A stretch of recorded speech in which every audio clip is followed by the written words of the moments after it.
Episode 11।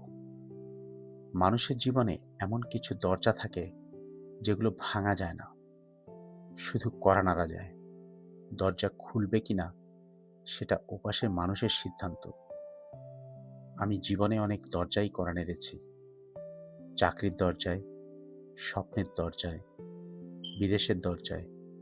কিন্তু সবচেয়ে বড় কঠিন কাজ ছিল নিজের সংসারের দরজায় শেষবারের মতন কড়া নাড়া।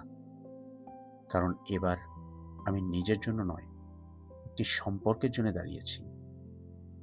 ফোন রাখার পরে সারা রাত ঘুমোতে পারিনি। একটা প্রশ্ন বারবার মাথায় ঘুরছিল, এত সহজে কি ২০ বছরের একটি সম্পর্ক শেষ হয়ে যেতে পারে? আমি জানতাম রাগের সময় মানুষ এমন অনেক কথাই বলে যা পরে বদলে যায়। তাই আমি সিদ্ধান্ত নিলাম যে আমি আরেকটি বার চেষ্টা করব। এবার একা নয়, পরিবারকে সঙ্গে নিয়ে। আমি মাকে ফোন করলাম, সব কথা খুলে বললাম। মা দীর্ঘক্ষণ চুপ করে রইলেন, তারপর শুধু বললেন, সংসার ভাঙা খুব সহজ, সংসার ধরে রাখা খুবই কঠিন। আমি একবার কথা বলে দেখি। কয়েকদিন পরে মা খুলনা থেকে ঢাকার পথে রওনা দিলেন। আমি ১০০০ মাইল দূরে ইংল্যান্ডে। মা যাচ্ছেন আমার হয়ে কথা বলতে।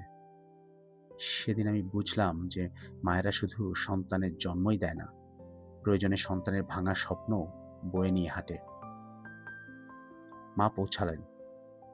অনেক দ্বিধা, অনেক অস্বস্তি, শেষ পর্যন্ত দেখা হলো। আমি পরে মায়ের মুখ থেকেই শুনেছি সেদিনের গল্প। মা বলছিলেন যে আমি ওকে দোষ দিতে চাইনি, আমি শুধু জানতে চেয়েছিলাম আরেকবার ভেবে দেখা যায় কিনা। মায়ের কণ্ঠে অভিযোগ ছিল না, ছিল শুধু একটি সংসার বাঁচানোর আকুতি। মা নরম গলায় তাকে বললেন, মা, সংসারে ঝড় আসে, কিন্তু ঝড় মানেই তো ঘর ছেড়ে চলে যাওয়া নয়। ওপাশে দীর্ঘ নীরবতা। তারপর উত্তর এসেছিল, আমি খুবই ক্লান্ত। মা বলেছিলেন, ক্লান্ত হওয়ার দোষের কিছু নয়, কিন্তু ক্লান্ত অবস্থায় নেওয়ার সিদ্ধান্ত সবসময় সঠিক হয় না। আবারও নীরবতা। আজ ফিরে তাকিয়ে আমি ভাবি, সেদিন হয়তো আমার মা শুধু আমার পক্ষ থেকেই কথাটি বলেননি। তিনি একজন মায়ের জায়গা থেকে আরেকজন মেয়ের কষ্ট বোঝার চেষ্টা করেছিলেন। কারণ তিনি জানতেন দীর্ঘ দূরত্বের সংসার সহজ নয়, অপেক্ষা সহজ নয়, একাকিত্ব সহজ নয়। তবুও তিনি বিশ্বাস করতেন কথা বললে হয়তো একটা পথ বের হবে। মা আমাকে ফোন করলেন। আমি খুব আশা নিয়ে ফোনটি ধরলাম। আমি প্রথম প্রশ্ন মাকে করেছিলাম যে, মা কি বলল?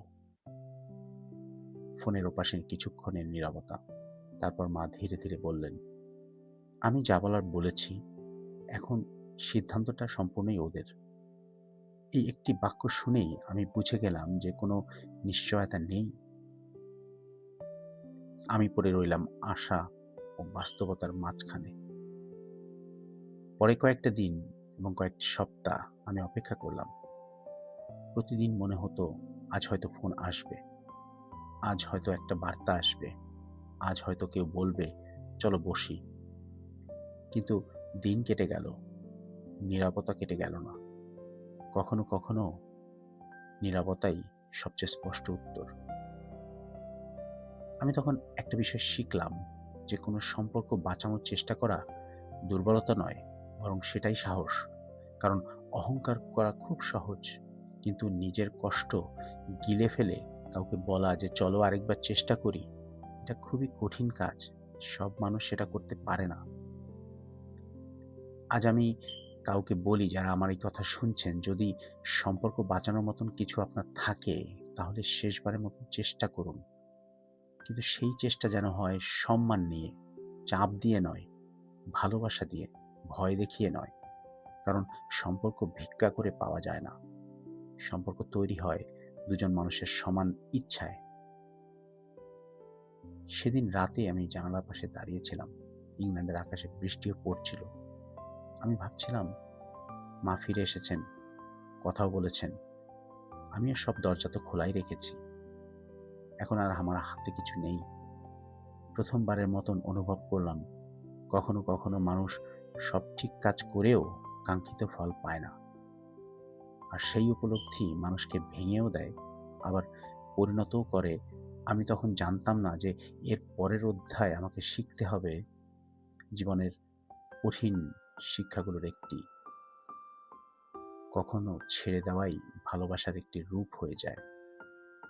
অবধি চলবে।